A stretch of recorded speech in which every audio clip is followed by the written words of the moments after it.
Peter George Dinsdale nació en 1960. Padecía epilepsia, parálisis parcial, una pierna con problemas y un brazo deformado. Hasta los 3 años vivió con su abuela. Luego pasó a vivir con su madre y su marido hasta que terminó su relación. Asistió a una escuela para discapacitados físicos hasta que tenía 16 años y en este lugar fue introducido a las prácticas sexuales, siendo violentado por los trabajadores sociales del mismo. A los 19 años, en 1979 cambió su nombre para demostrar cuánto idolatraba a su estrella favorita del Kung Fu, nada más y nada menos que Bruce Lee. Lee también era pirómano y afirmaba que el hormigueo en sus dedos le indicaba que era hora de encender un fuego. Uno de sus primeros incendios causó daños por valor de $30,000 a una tienda. ¿Sabes qué significa pirómano? No es solo alguien que le gusta prender fuego. La palabra viene del griego pir, fuego, manía, obsesión o locura. Un pirómano es una persona que siente un impulso irresistible de provocar incendios. No lo hace por venganza o por dinero. Lo hace porque el fuego le genera alivio, emoción, incluso placer. Es una condición psicológica reconocida, no un simple gusto por el peligro. El pirómano ve las llamas, siente su hormigueo y no puede detenerse. Por eso casos como el de Peter Dinsdale estremecen tanto. No buscaba destruir cosas, buscaba sentir el fuego y una que otra venganza como excusa.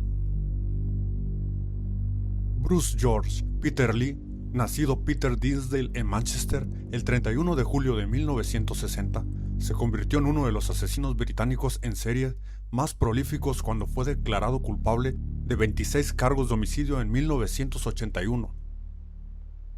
Hijo de una prostituta, Lee no tenía una buena educación. Él se crió un tiempo con su abuela en hogares infantiles y padecía espasmos congénitos, discapacidades en sus extremidades derechas, tanto como del brazo y de la pierna, lo que lo dejó cojeando y de tener una postura en la que sostenía su brazo derecho sobre su pecho casi todo el tiempo, provocando burlas en todo ámbito, convirtiéndole en alguien aislado al resto desde muy pequeño y dándole sobrenombres como el tonto, el monstruo, entre otros. Aunque conocido localmente como solitario, nunca se tuvo como alguien peligroso. Las siguientes personas murieron como resultado de quemaduras o asfixia por incendios iniciados por Bruce, en viviendas donde eran residentes o invitados. En cada incendio y posteriores investigaciones, nunca se consideró un incendio provocado. Se registraron veredictos por el forense en cada caso, que los incendios fueron culpa de quienes habitaban la casa o dicho lugar. Richard Ellerington, 6 años, 23 de junio de 1973. Richard Ellerington, de 6 años, fue la primera víctima conocida de Peter Dinsdale. Peter, que asistía a la misma escuela para niños con discapacidad que Richard, solía ver al pequeño cuando el autobús escolar lo recogía de su casa. Esa noche los padres, Samuel y Catherine Ellerington, habían salido y una niñera había quedado a cargo de sus 6 hijos y del bebé. Los padres llegaron a casa de madrugada y se fueron a dormir.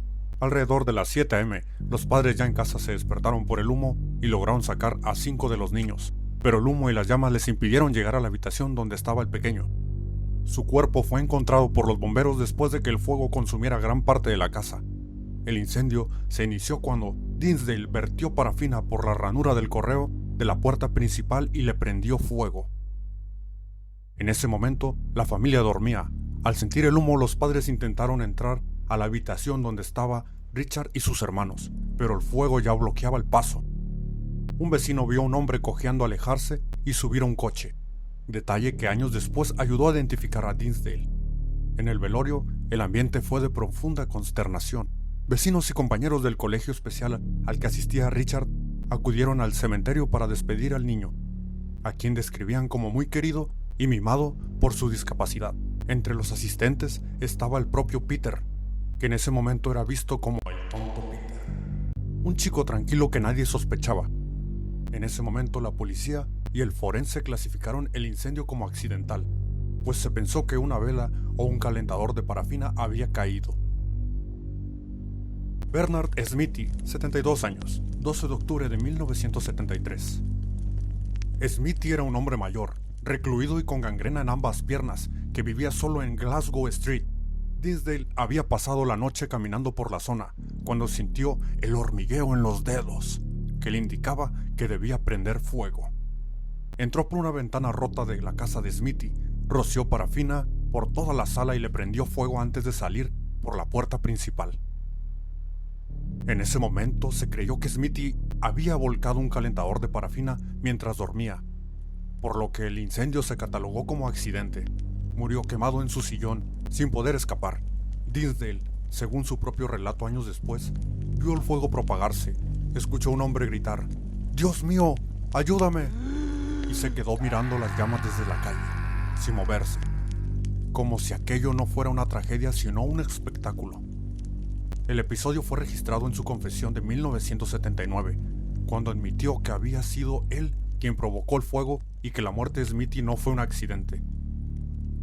Al igual que con la familia Ellerington, la investigación de la época no sospechó de un acto intencional. La verdad salió a la luz solo cuando Dinsdale confesó una serie de incendios que causaron 26 muertos. David Brewer, 34 años, 27 de octubre de 1973. Un soltero parcialmente incapacitado por un accidente de trabajo, estaba recuperándose y vivía con su madre en su casa. Ella le había preparado una cama en el salón para poder cuidarlo mientras se recuperaba. Esa noche ella no se encontraba en la vivienda. Dinsdale entró, roció parafina en la habitación y le prendió fuego. David se despertó envuelto en llamas gritando. Un vecino que encontró la puerta sin llave entró, lo cubrió con toallas mojadas y logró apagar el fuego que se había concentrado en el sofá, en el piso y un tendedero improvisado.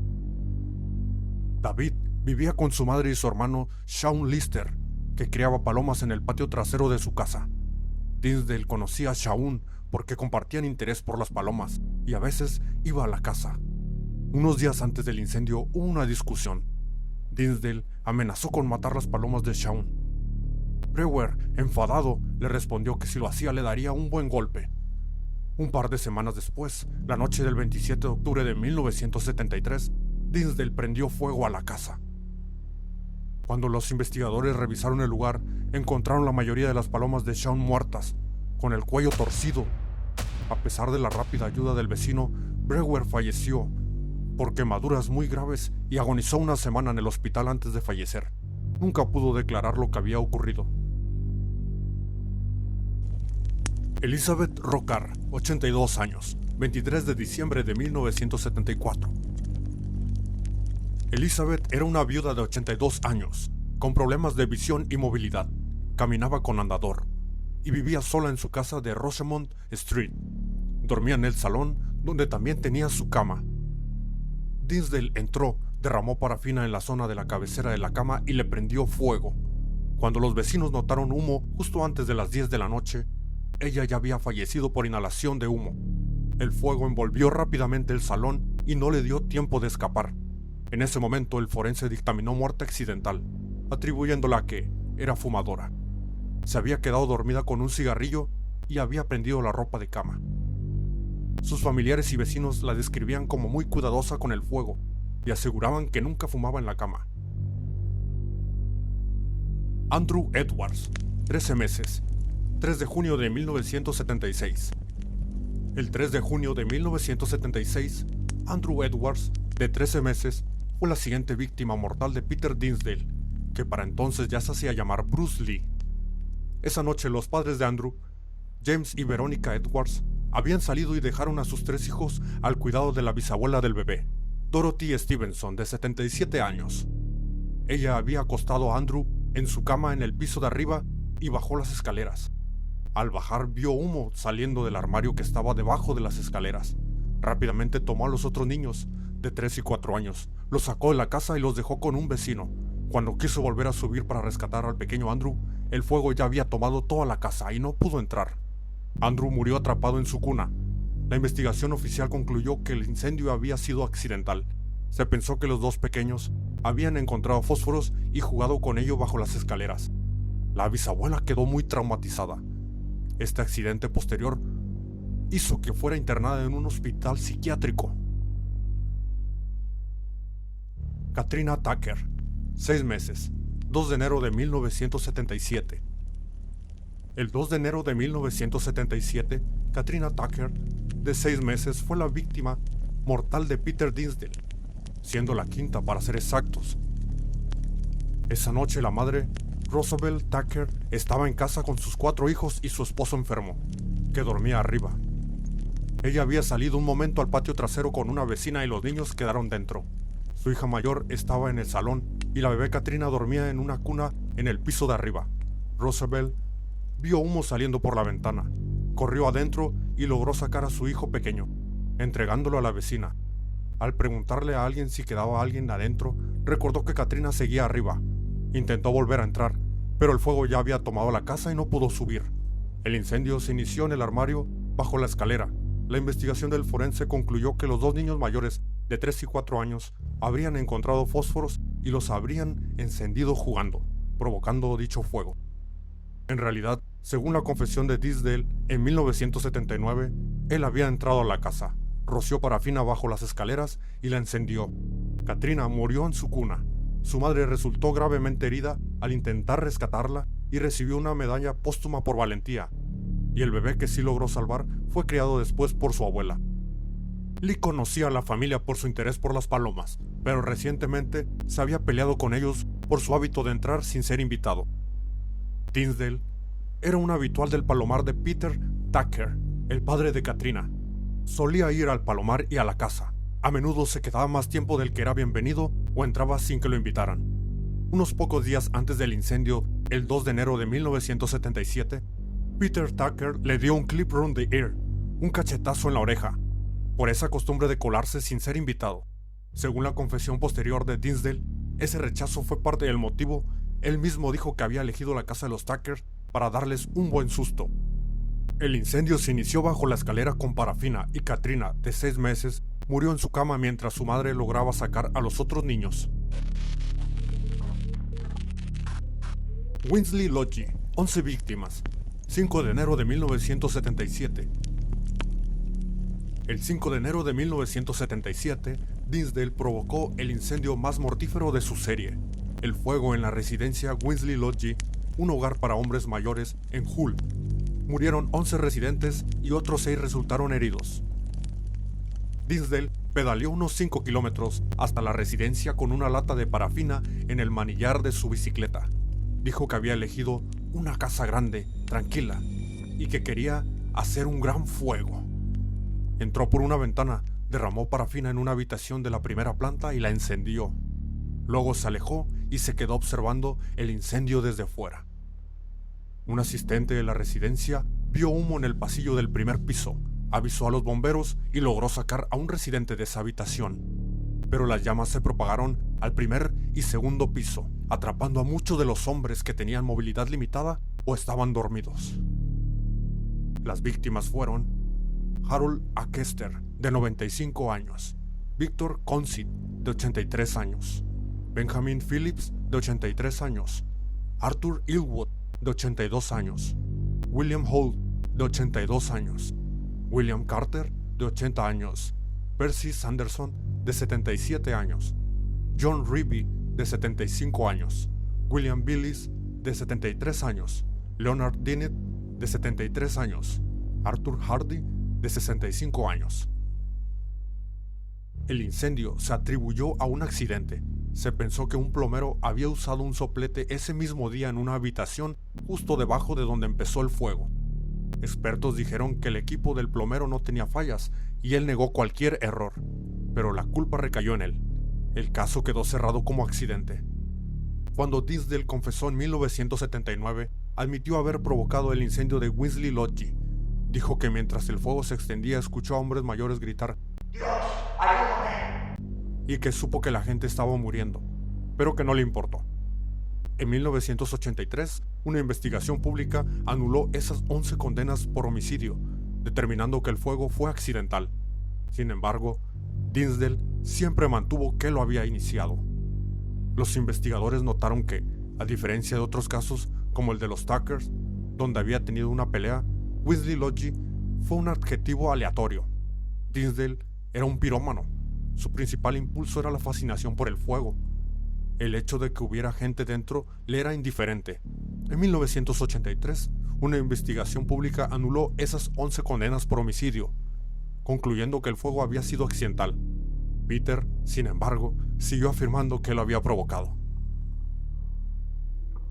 El 27 de abril de 1977, Deborah Hopper, de 13 años, y Mark Jordan, de 7 años, murieron en el incendio de la casa de la familia Gold, en Hull. Esa noche, Peter Jordan, el padre de Mark, estaba durmiendo en el sofá de la casa de sus amigos, los Gold. Sobre las 3 de la mañana, él se despertó al oír un par de estallidos y vio una figura moviéndose por la sala. La habitación ya estaba ardiendo. Corrió a avisar a su hija y a los 2 niños de los Gold, Deborah y Mark, que dormían arriba con los padres, Albert y Gwendolyn Gold, en el dormitorio delantero. El fuego extendió muy rápido por la casa. Albert Gold intentó rescatar a los niños y sufrió quemaduras graves, pero Deborah y Mark quedaron atrapados arriba y murieron en el lugar. Los padres y los otros niños pudieron salir con quemaduras severas. La madre de Mark perdió al bebé que esperaba y pasó varios meses hospitalizada.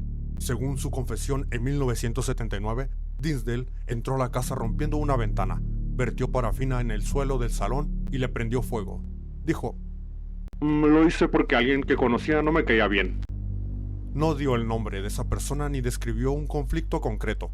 Simplemente dijo que le molestaba a esa persona y que por eso prendió fuego de la vivienda. En ese momento la policía atribuyó el incendio a un cigarro mal apagado que un visitante habría dejado en la alfombra. No se sospechó de Dinsdale y el caso se archivó como accidente.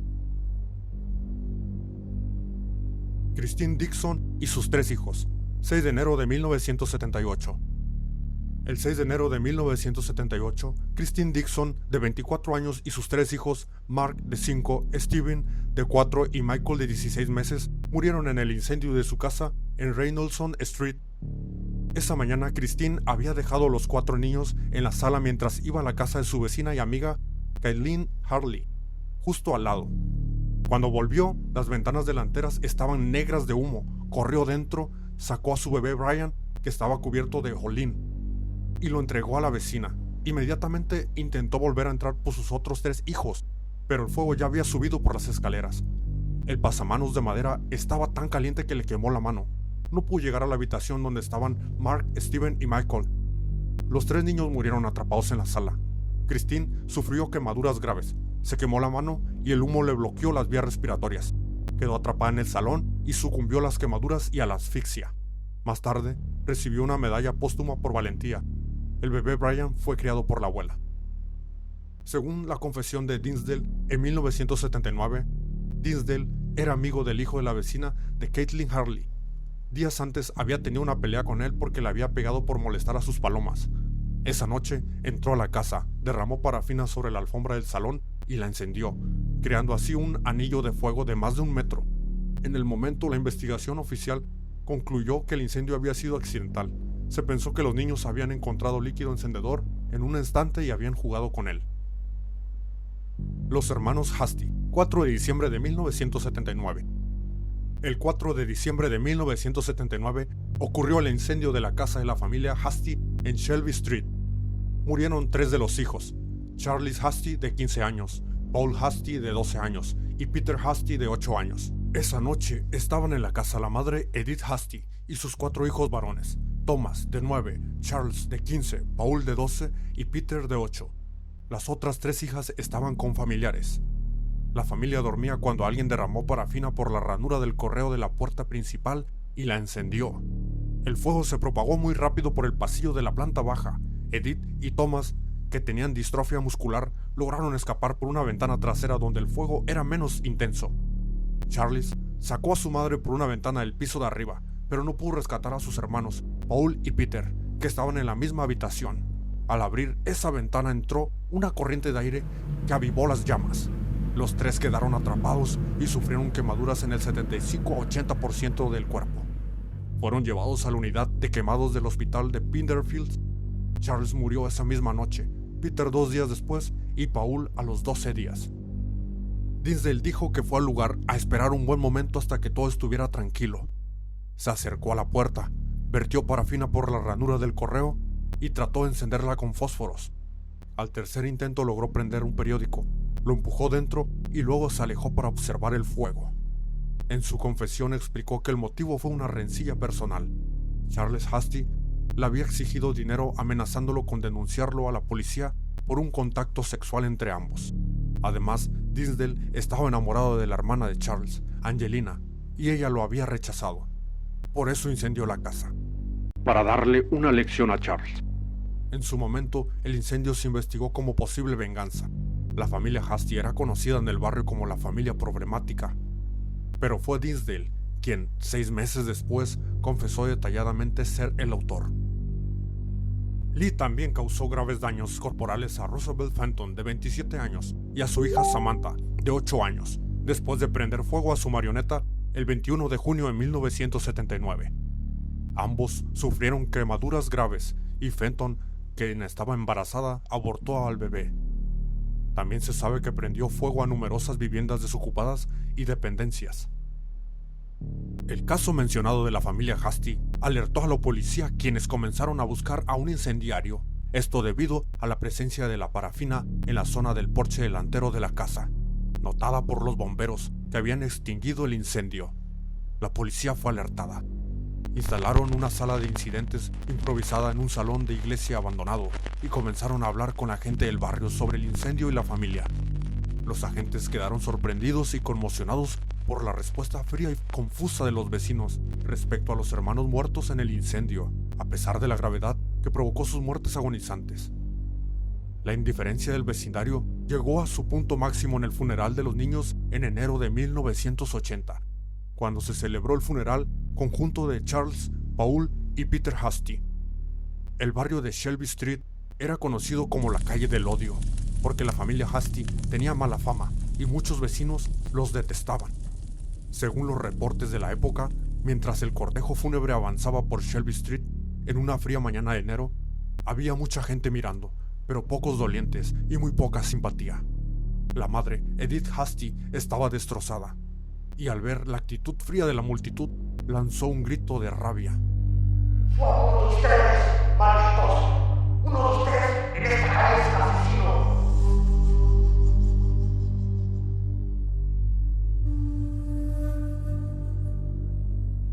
Las cámaras de la televisión local grabaron ese momento. Edith estaba convencida de que el autor del incendio era alguien del propio vecindario. Los vecinos habían denunciado durante años el comportamiento de sus hijos, y ella creía que ese rencor había desembocado en el ataque. Ese estallido marcó el punto máximo de la indiferencia y la hostilidad que la familia había sufrido incluso después de la tragedia.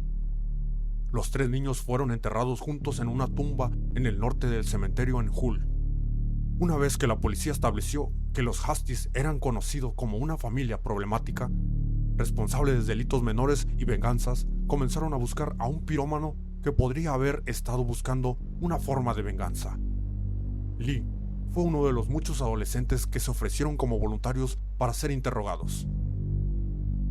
6 meses después de que comenzara la investigación, confesó con gran detalle haber vertido parafina a través del buzón y prenderle fuego como misión de venganza contra Charles Hasty, con quien había estado en una relación homosexual. Lee dijo que el joven de 15 años había amenazado con acudir a la policía, ya que era menor de edad, a menos de que Lee le diera dinero. En la sala de interrogatorios, el silencio se hizo pesado. Frente a los oficiales, Bruce George Peter Lee, el hombre que todos conocían como el tonto Peter, confesó algo que heló la sangre.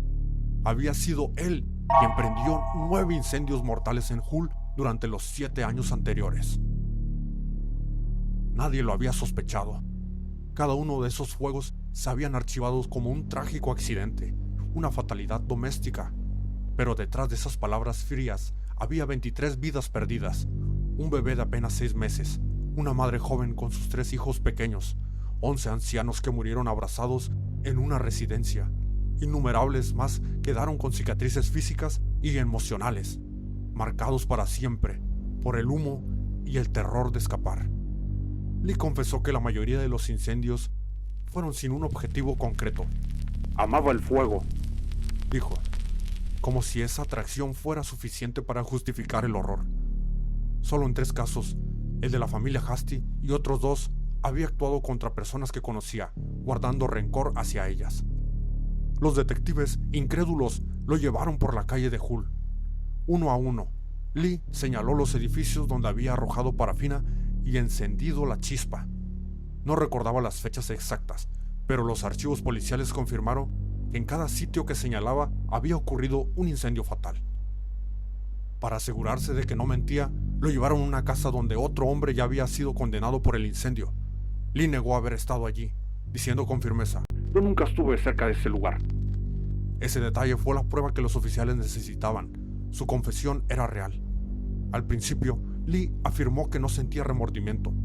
"No pensaba en matar", explicó, pero con el tiempo, mientras esperaba el juicio, murmuró disculpas, como si al final comprendiera el peso de las vidas que había apagado. La historia también dejó un vacío doloroso. Thomas Hasty, el padre de los 3 niños cuyas muertes destaparon la ola de crímenes de Lee, no llegó a ver la condena. Murió en julio de 1980 en un accidente de motocicleta. Su hija Nicola, que iba con él, resultó herida. 2 meses después, Edith Hasty dio a luz a otro hijo, como si la vida intentara, en medio del luto, abrir un nuevo capítulo. En 1981, el tribunal de Leeds dictó sentencia. Peter Dinsdale, que ya se hacía llamar Bruce George Peter Lee, fue declarado culpable de 26 homicidios y 11 incendios provocados. El juez lo calificó como psicópata y un peligro para la sociedad, y ordenó su internamiento indefinido en un hospital psiquiátrico bajo la Ley de Salud Mental, uno de los centros de máxima seguridad del Reino Unido. Allí ha permanecido desde entonces, pero su historia no terminó ahí. Con el paso de los años, parte de su condena se vino abajo. En 1983, una investigación concluyó que el incendio de Wisley Lodge, donde murieron 11 ancianos, había sido accidental. Así que esas 11 condenas por homicidio fueron anuladas. Más adelante, Lee se retractó de sus confesiones, asegurando que era inocente, y en 2022, tras una nueva revisión de su caso, el Tribunal de Apelación anuló otras 3 condenas por homicidio y 2 por incendio, argumentando que su discapacidad física hacía imposible que él hubiera provocado esos fuegos, y que su confesión había sido influenciada por su estado mental. A pesar de todo, Lee sigue internado en Rampton. En 2016, incluso se le consiguieron salidas temporales supervisadas. Cuando el Daily Mail lo fotografió caminando por la calle, la imagen desató indignación. Muchas familias de las víctimas dijeron que nunca fueron informadas. Así que, aunque su nombre casi se ha borrado de los titulares, Peter Dinsdale, Bruce Lee, sigue vivo, recluido, y su caso sigue abierto en la memoria de Hull. El hombre que lideró la investigación fue el superintendente Ronald Sagar. Fue él quien, tras horas de conversación, consiguió que Lee confesara uno a uno los incendios que habían quedado enterrados como accidentes. Años después, cuando el Sunday Times publicó artículos insinuando que las confesiones de Lee no habían sido del todo voluntarias y que Sagar había manipulado testimonios, el detective no se quedó callado. Presentó una demanda por difamación. En 1987, el periódico retiró sus acusaciones, pidió disculpas y el caso se resolvió fuera de los tribunales. Sagar, ya retirado y condecorado con la MBE, Orden del Imperio Británico, contó toda la historia en su libro Hull, Hull and Fire, Hull, Infierno y Fuego. En él escribe que, a pesar de todo, espera que algún día Lee sea considerado lo suficientemente apto y seguro como para ser liberado, cumpliendo la promesa que Lee le hizo antes del juicio, que nunca volvería a prender fuego a otra casa.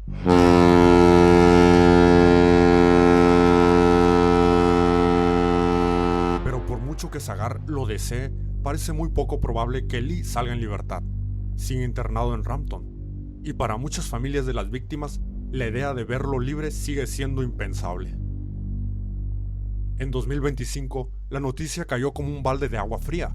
A Peter Dinsdale, Bruce Lee, se le permitió casarse dentro del hospital Rampton con otra paciente, Annie Mary Davison. Para las familias de sus víctimas fue un golpe muy duro. Saber que el hombre, responsable de 23 muertes, podía formar una pareja dentro del hospital les resultó incomprensible y doloroso. Una burla.